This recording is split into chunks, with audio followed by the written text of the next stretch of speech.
আমি লক্ষ্য করেছি যে আমার সঙ্গে অন্য কোনো মানুষকে দেখলেই তোমার চোখ মুখ বদলে যায়। তুমি ডেলিভারেটলি সেই মানুষটার সঙ্গে খারাপ ব্যবহার করো, মিসবিহেভ করো। খারাপ ব্যবহার করি কারণ তোমার জীবনে কোনো পুরুষই তোমাকে ভালোবাসেনি, সবাই তোমাকে ঠকিয়েছে। ধ্রুব সেনও তোমাকে ঠকিয়েছে, সেই কথাটা আমি আগে থেকে জানতাম, তাই আমি তোমাকে প্রথম থেকে সাবধান করতাম। আরে বিক্রমজি, আমি জানি না তার সঙ্গে তোমার সম্পর্ক কত দূর বা কিরকম, এই ধরনের সম্পর্ক হোক না কেন, he is not at all fit for you. সে তোমার জন্য ঠিক নয়।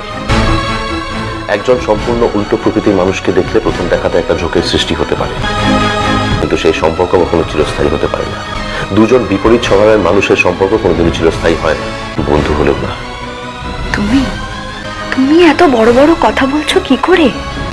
হ্যাঁ, তুমি নিজে কি করেছো? তুমি আমাকে ঠকাওনি? না। তোমার লজ্জা করে না? এতটা হিপোক্রিট তুমি? ঠকানো কাকে বলে তুমি জানো না মূল। আমি তোমাকে ঠকাইনি, কারণ আমি তোমাকে সব সত্যি কথা বলেছিলাম। না হলে আমি দুটো জায়গায় দাঁড়িয়ে দুটো রিলেশন সমানে চালিয়ে যেতে পারতাম, তাতে অ্যাটলিস্ট আমার জীবনে কোনো সমস্যা হতো না। প্লিজ অর্চিত, থাক এবার। ঠকানোর ব্যাখ্যা যে যার নিজের কাছে। তোমার আমার সম্পর্ক তার মধ্যে পড়ে না।